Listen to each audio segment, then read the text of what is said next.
the trick is to learn how to leverage the debt that you have and to know the difference between good debt and bad debt. This is the first time I ever realized that all debt was not inherently bad.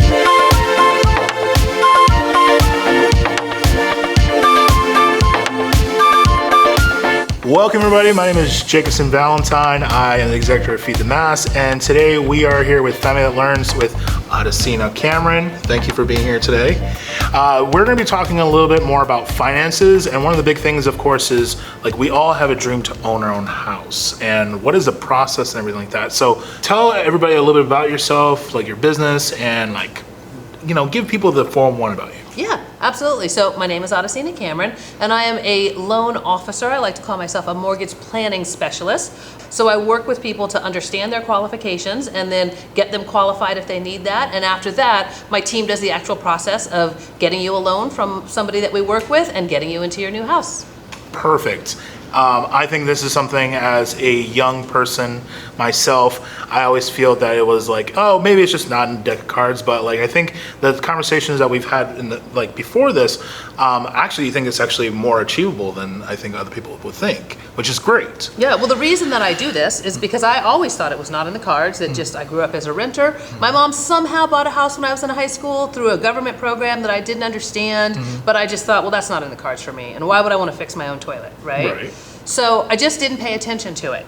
And then when my daughter was born and I moved to Portland and I found out that rent control is not a nationwide government program and that my rent could go up $500, I finally reached out to somebody to find out what I could do. And what I learned, especially now that I'm in the business, is that I was actually way more qualified 10 years before that when I was working, and the price of housing was $100,000 less. So I suddenly got hip to this information that changed my entire life and brought wealth to my daughter in the future and happiness to me. And so that's really the reason I do what I do, is because that information is specifically withheld from certain types of people. We have a history in this country of power being built on wealth and property, but keeping the information about how to get that from the masses. So I am here to feed the masses with information about generational wealth. Oh, I like how you did that. That was very under the radar, but I love it.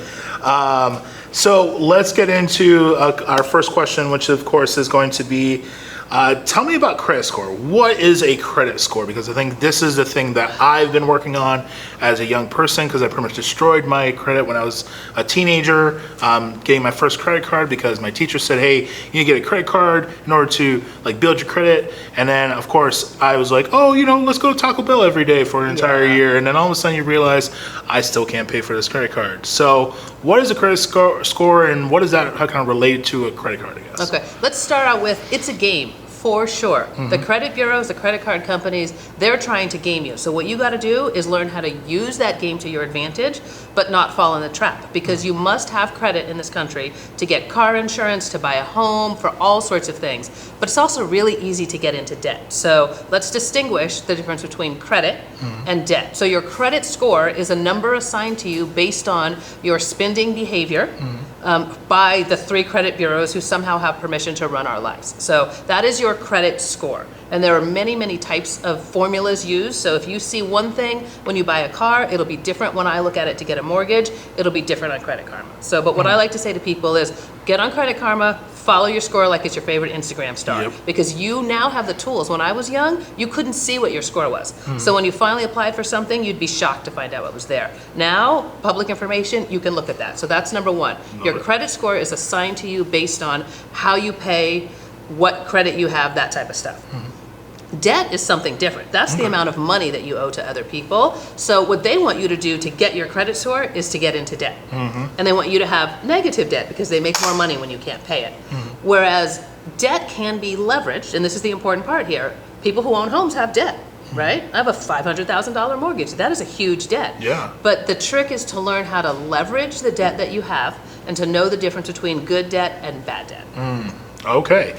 So I guess, like, how does credit score really affect your buying power? Because because like you said, it's these 3 like mysterious organizations that are saying like, this is your credit score, no, this is your credit score, no, this is your credit score.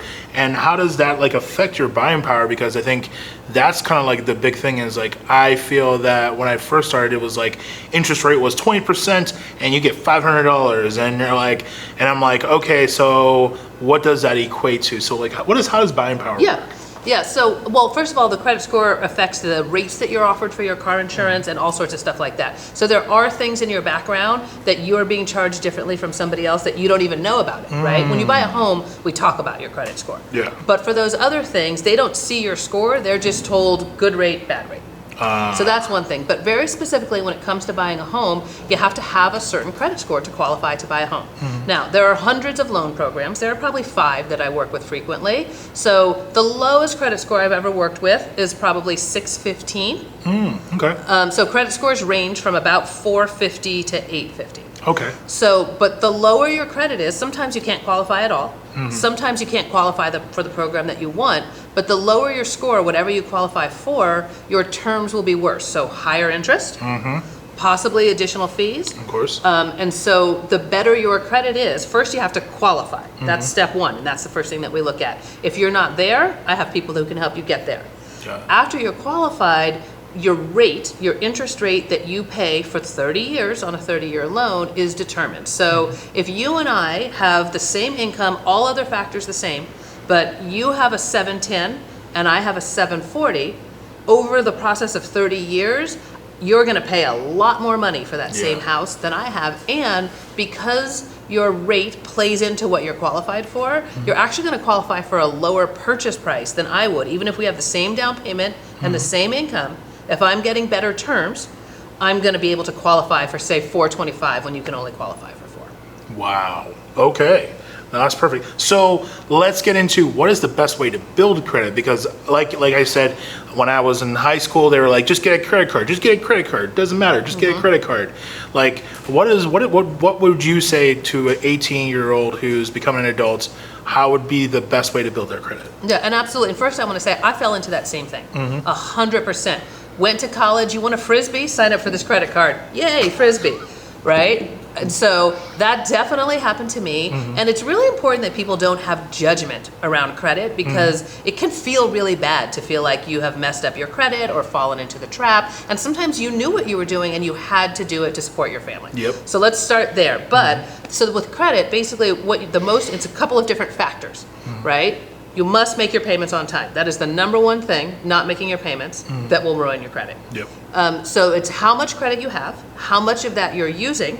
So if you have a $500 credit limit, but you pay every time on time, but you've got a $499 balance, you're gonna have a really low credit score. Versus, so one of the tricks is to continuously work on getting your limits increased if you're not spending it. So the idea here is they wanna see that you have a lot of credit, but somehow you're not using it.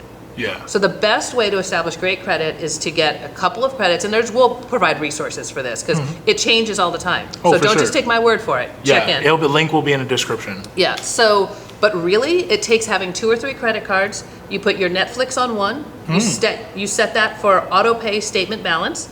Right? Because if you don't have $11.99 for Netflix, then either you shouldn't have Netflix or you shouldn't be asking to buy a house. We can be on a plan, but you're not buying yet. So Netflix on one, buy a cup of coffee on one, or if you just spread it out, pay it, spend it, pay it, spend it. $10 even every 2 months, that is all that you need to really get started. And then there's lots of resources on how you can get those credit cards in the first place or continue to build it. But paying on time and not using the maximum credit allotted to you are the number one ways. So for parents, right, if you can, when I went to finally buy my first house, I have had a medical bankruptcy. I've gone into debt consolidation. I had a lot of trouble along the way. And so when I finally went, I thought, oh Lord, because this was before Credit Karma. So he pulls it up and I've got an 805. Oh my goodness. So the way that happened was my mom put me as an authorized user on her credit card when I was like 17 or whatever the minimum limit was, because I was a latchkey kid and she wanted me to have something just in case. So that's a great tip for people, is to put your child, you really need to actually pay attention that nobody has already stolen your child's identity. And start building credit and teaching your child about building credit from about 16 on. And I think that's something that I think when we talk about like what has holded a lot of groups of people, and the wealthy versus the unwealthy is like these little tips and tricks, because I think, to say that your kid can't have good credit by the time they graduate college, I mean, that's not true. It's just you don't understand how it can happen. Right. And so this is why we're doing these videos. So I love it. Absolutely. Perfect. So let's talk about part 2, which is job history and, learning to qualify for 24 months work history. So tell me a little bit more about that. How is job history super important? Yeah, so basically we're talking about, there's 5 main areas that the lender and myself will look at. One of those is how long you have been actively working in the United States. So you got to have 24 months of job history. Yep. So what's important about that is, for example, I had a job once, I got a little bit of money, I left the country. What I didn't know was that had I tried to buy, even though I came right back into a job, I would not have been eligible because I had not been working in the United States for a full 24 months. So the job history category is understanding that doesn't have to be the same job, has to be similar field. We can paint that story for, admin assistant, for almost whatever you need to do. So consistent job history for 24 months. And in addition, if you are W-2 versus 1099 self-employed, it is completely different. And some people don't understand that they're self-employed. I have dealt with people who, they know they're getting a 1099, but they don't know what that means, and they don't understand that they are a self-employed person. So, can you give me some examples of self-employed people who would not know they're self-employed? I guess. Yeah. So there's been that whole debate about all the gig economy, Uber drivers, all of those people. Are they contractors? In their mind, you're a contractor, but a contractor is just another term for self-employed. So that's a big category of people. So you've got maybe a steady W-2 job. But you're making money, and maybe you've been doing it for a year, and you think finally, okay, together, I'm making enough money, I'm gonna go apply. Well, that Uber driving is contract self-employment and is not going to count until you've been doing it not just for 2 months, but have 2 years of filed taxes. Oh, okay. And the way we look at that money is gonna be real different from the way that you look at it. So if you make your money anyway, but straight W-2 salary, you need to work with a professional like me to understand what the lender sees in your job history, not what you see in your paycheck. So it goes into, I guess, our next part, which is qualifying income, which we kind of talked a little bit about. Yeah, so we've talked a little bit about that. But so in addition to how long you have been working, there are certain types of income that count and don't count. So we'll start with just your hourly wage. But if you are in the restaurant industry and your hours vary, or maybe you're collecting tips and not reporting them, that's a big one. I have an agent that I work with. She bought her first house by reporting her tips for 2 years. She might have over-reported them. You didn't hear it from me. And so she was able, she paid taxes on that, but she also sold that house for $250,000 more 5 years later. Okay. Right? So, but also if your money comes from overtime or commission, it's going to be treated very differently, and there's going to be averages into the past. So one of my best friends, I couldn't get them qualified because he's got a great job, but he drives a lot, and he's doing like 10, 15 hours a week of overtime, but he's only worked there for 1 year. If he had 2 years of overtime, it would count. It does not count. So it's nuanced, and it changes constantly. The advice that you can get online and from your parents and your coworkers is often very outdated. So that's really the thing, is the lender is using statistics from however long of home ownership to make arbitrary decisions about who they think will default and who will not, and how much to charge them. So you need to understand how the lender looks at your specific circumstances, which I promise you are totally illogical and will make no sense.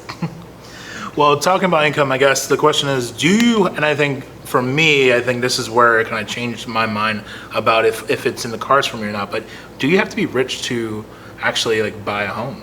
That's a great question. And no, you don't have to be rich to buy a home, right? You do have to have some down payment money, although I have access to one program that can help you with that down payment money. There are other resources here in Portland that have more grant money than I have. So you don't have to be rich to buy a home. I was taught that you got to save up that 20%. If you have less than 20%, there's something called mortgage insurance, which people are afraid of like it's the plague or the COVID. The COVID. Yeah. I like that. Or no plague, the COVID. Yeah. You really don't have to be afraid of it, because the minimum down payment to buy a house can be as low as 3%. Oh, wow. Pre-COVID, there were even 1% down programs. Those have mostly dried up. But so you do have to have some money, but you absolutely do not have to be rich or wealthy to buy a house. It's the way you get wealthy, but you don't have to start out that way. Exactly. I love that. I love that. So, what is the ideal kind of income, and what is the not so ideal income? The ideal kind of income is either really well documented self-employment that you've been doing for several years, Sweet. or just a salary, a yearly W-2 Definitely. salary. And you can, and my question on this one is, can you be like you own the business, but like put yourself as a W-2 employee under your business? Is that like a loophole or No, there are no loopholes. Oh, okay. Let me take that back. There are loopholes on the lender's side, never in your favor. So what we do with self-employed people is we take your taxes. I run a very simple formula that says, look on line 31, look on line 16. So if you're paying yourself a salary, that's going to come out on the taxes. And the formula's job is to back stuff out, put stuff back in, because your CPA's job is to make it look like you don't have any money for your taxes.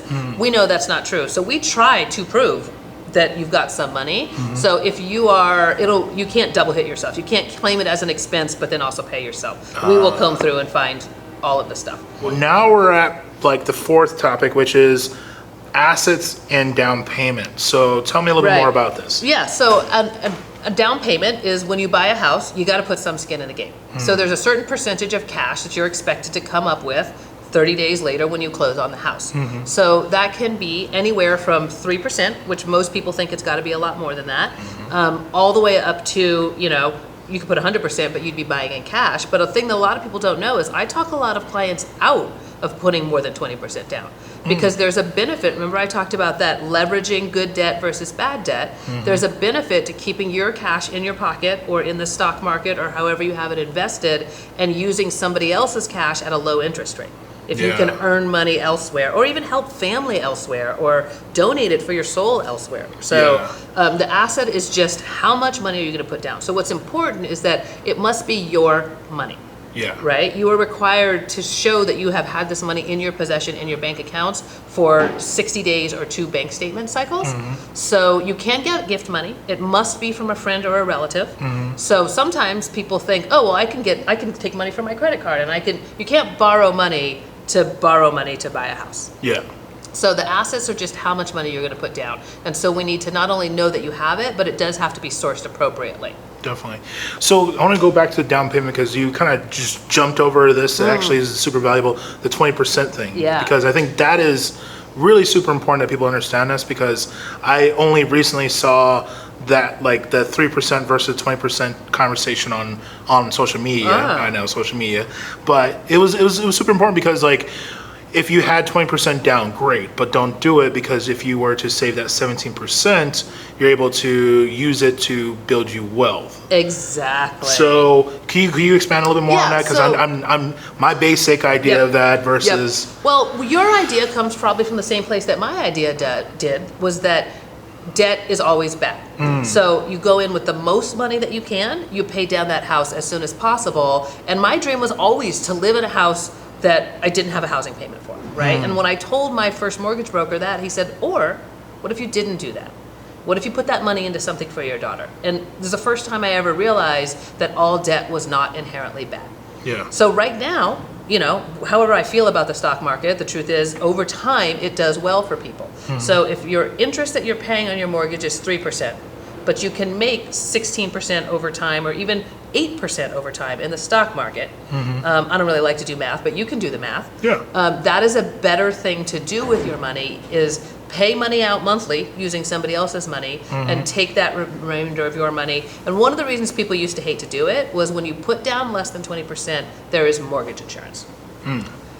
But it's not as much. Most people that I work with, their mortgage insurance is somewhere between $50 and $120, and it doesn't last forever on most loans. And that's a month per month. That's a month. Right. So, but it's all about the numbers. So even though I don't like to do math, it is my job. And when I work with an individual, we will compare what's the best case scenario for you, including I'll ask you questions about your money goals and your life goals, because it's not always mathematical. Yeah. Sometimes people have emotional things happening in their life or certain goals that are just important to them. So we take those into account. We take your time and energy into account, because people don't account. Yeah. That matters, right? Yeah. So 20%, is not always, first of all, 20% of a $600,000 house is a lot of money. Yeah. And most people don't have that, but If you 3%. did, yeah. Plus closing costs Yeah. of a $300,000 condo, a lot of people can Yeah. do that with a plan. And I think that mentality is also like a mistake people do after they buy their first house as well. They're like, oh, I got all this wealth now. Roll it in. I'm gonna go and I'm gonna make it cheaper. But I think we can put up a little graphic at this point where that talks about the difference between a 3%. If you had the 20%, down for a house, and we had the 3%, we'll put it up for you guys to kind of see the math a little bit for you guys. I have charts and Sweet. tools that I Yeah. use for people every day that I can send you. Love The other piece there is the real play there is don't sell your first house, turn it into a rental, and then buy a new house. And if you're really getting into it, first you pull some extra equity out of that first house. So now you've got the cash down payment for the next house, Yep. and then you make it into a rental. So that's what the game is all about, is what are the steps that people of money have taken just because they're taught by their family over time. They're not as hard as you think. They're not easy. No. It takes work, it takes dedication. Exactly. Sometimes you have to sacrifice your lattes and some stuff like that, Yep. but it is very doable to have a couple of investment properties if you start young. Yeah. Well, I'm young and I'm starting. You are. So there we go. So what would be your first step to starting or building up your down payment? The very first step of this entire process is mental. Right? okay. You get a Post-it, you write it on the Post-it. I am so happy and grateful to be on the road to home ownership. You put that on the mirror, you look at it, you say it every day. That's Yeah. literally the first step Okay. to this whole process. Love And it. to understanding that this is a mindset, right? That you're gonna have to change your limiting beliefs, I was raised really to believe that if you had money, you were a bad person. So the first step is getting into your brain about your money beliefs, what you're spending your money on, are you keeping track of it? So that's all kind of just a little internal conversation to have with yourself. But then the real first step would be to start looking at, take your paycheck. Almost every place you can split your direct deposit. So even if it's little as take 5% of your paycheck and put it into a different account. Yeah. So that's what I would say. So if you're really trying to save for a down payment, is I would do it automatically. Yeah. Having to wait till the end of the month and say, what do I have left? In fact, I'm going to go back and do this again for myself this year. It's on my task list to make sure that I've got that all properly set up and that it's being just cut right off the top and put into a savings account for that. But then also to come to me and get the information about what it is that you would need, because it's different for everybody. Right? And sometimes when if it's $8,000-9,000 and people already have it. Yeah. The other option, anybody who has a 401k already, there are some great options to borrow your own money, use it to buy a house, and then put it back over time. Oh, wow. But that's the first step, is make your savings automatic. All right. So small side story. Because you said it, what made you think having money was bad? Well, I grew up in San Francisco in the 70s. I didn't eat a grape till I was like 10 because we were always boycotting for the farm workers or, something or other. And so I just kind of got this impression from the world. I don't believe my mother said it to me directly, was that the oil, I actually didn't know any rich people, so I couldn't have said that they were nice, right? Yeah. I knew one girl who lived in a regular middle class house who I thought was super rich. But just the impression that I got from the world in the 70s and protests and stuff was that, bad people have money. If you had money, you'd give it all away to poor people, which is not true. You got to put your own oxygen mask on first. Yeah. You have to take care of yourself and your health and your family. And when you do that, that's how you spread your wealth. When you spend your money in line with your values and take care of the people around you and take care of yourself, that's not connected at all to your money. You're not a bad person because you have money. You're a bad person if you do bad shit with your money. Yeah. No. I 100% agree. I had to go to a lot of therapy to get into that, though. No joke. We're having therapy right now for everybody. All right. So last topic is going to be DTI, debt to income What is that ratio? Debt to income ratio. So that is very simply the amount of money you earn in a given month or year versus the amount of money that you spend. So when we talked about good debt versus bad debt, bad debt is when your monthly payments all combined are more than the money that you have every month. That is absolutely a bad situation, and anybody that's in that kind of situation needs to get help right away. Because that's just going to continue to snowball and get bad. But everybody has a debt to income ratio, and so one of the things I first tell people to do is the bank's going to calculate it based on all those things we already talked about, and you can't calculate your lender debt to income ratio, but you can get out a spreadsheet or one of the 10,000 internet tools and really make a list of all the things that you must pay every month, or there is a consequence, right? Your electricity, even though cell phones are optional, you still got to pay them, or there's a consequence. So making a list of all of those things, before you even get to budgeting the optional stuff, how does that compare to how much money you make every month? And then how much money is left for that optional stuff? But before that, after you pay the bills, you go to savings.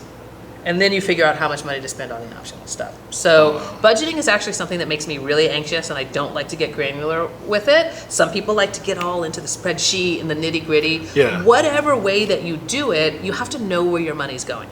So that's one of the first steps too, is to understand your own debt to income ratio. But the bank has really different ways of looking at it. So we talked about all that income that might not count. I've dealt with several people this year, self-employed, did poorly in 2020, doing great in 20. Actually, I dealt with a guy who's got food trucks. He did fantastic in 2020 and 2021, but because of the way they calculate his income, he couldn't qualify.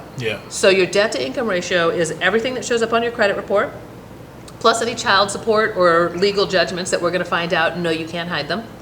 And this new monthly housing payment. It's all of those things compared to the amount of money that you make in a month. And the final lending guideline on every property is what is your debt to income ratio for that particular property.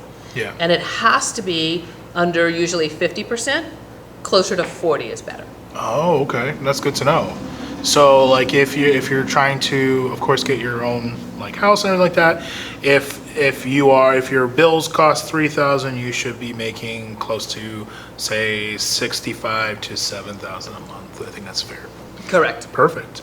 So my last question is going to be, why is it important to own a home? Because I know like this is like there's the forever renters who's like, I don't want to own a home, and just more heartache and everything like that. Why do you feel it is important that we own a home? Okay, this is a fantastic question, and this is what I didn't understand until I was 40. So I thought I was getting off easy because I lived in Oakland where rent was low, but there's a couple of reasons. Obviously, I love gardening. Once I figured out that I was moving every year and losing all of the stuff that I put into that soil, that was actually the first thing for me that triggered the idea that maybe I needed to have a place and stay there. And there are lots of statistics about how homeowners are, great neighbors and stuff, but that's all can be great if you're a renter too. It's about the equity. So property grows in value without you doing anything about it. So as an example, I bought my first condo here in Portland for $208,000. I sold it 2 years later for $290,000. That's a large chunk of change.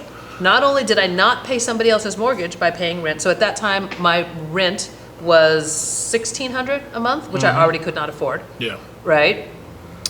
So not only did I put that money into somebody else's mortgage, I paid my own mortgage, and I made $80,000 just by living in that house for 2 years. Wow. That is the crux of it right there, is property appreciation. And if you break it down for those, that's, if it's $1,600 a month, times that by 12, you're looking at about, I want to say, oh my goodness, I'm really bad at math, about $20,000 that you are putting in someone else's pocket, and do that by 2, that's you made an extra $40,000 in 2 years. Correct. And then I use that to roll that. Well, actually, before that, when I had to go back to work, I knew I started out with my baby laying on my lap, and I was like, this is just not working. But I had to send her to daycare. So we actually refinanced the house and took money out of the house, took $20,000 out of the house to pay off some debts and get daycare for 6 months so I could start working. Right? And so that's part of it, is a home is a resource. to more wealth and money. So that money starts to build up. It's like a big old bank account. You're living in it, you're paying your mortgage, that money starts to build up. There are ways that you can tap back in to that equity and pull it out for consolidating debt, going to school. I just worked with a woman who needed a surgery her insurance wouldn't cover. And so she said, I'm taking it out of the house, right? So you're becoming your own bank. Sort of, Yeah. you know? So that's really what it's about, is that you get into a house now, it will just appreciate over time, and then you have choices. This is really about choices.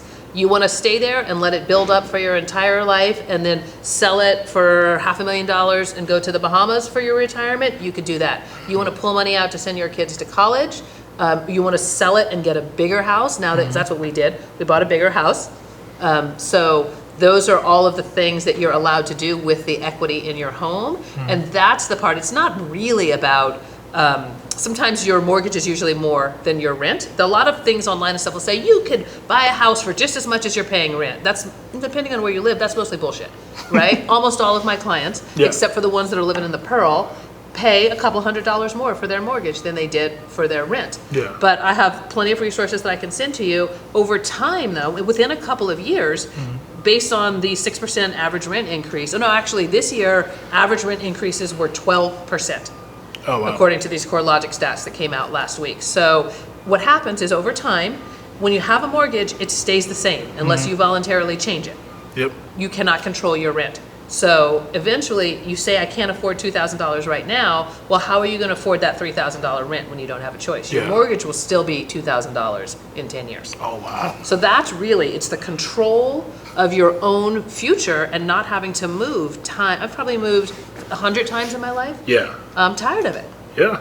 You know, so it's the having the control, it's the having your own soil, which means something, and the equity that you build up with. And then what I learned, I did this exercise once at a conference where you stand in a line, and it was mostly all older white people at this conference, and they ask you these questions. Step backwards if you went to college, step forward, you know, all of this type of stuff. And so we're doing this, and I'm kind of in line with everybody, and then they get to the step forward if you inherited a house, right? And so they all step forward.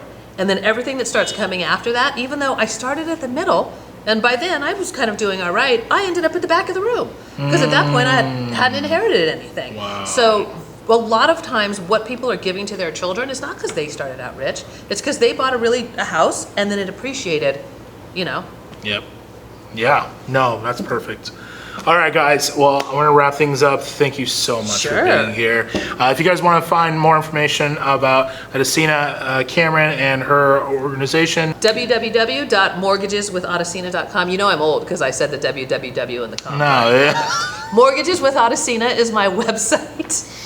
And I'm sure there'll be lots of links to it, and we'll provide some resources and stuff like that. Definitely. And if you guys felt this was actually super, helpful for you, please make sure you like, share, and subscribe to our channel. Thank you so much for being here. Absolutely. It was my pleasure. Hopefully we're going to have you back because I'm pretty sure there's going to be lots of comments down below about how we can actually even improve on this and make it bigger. So thank you guys, and thank you. Bye. Thanks.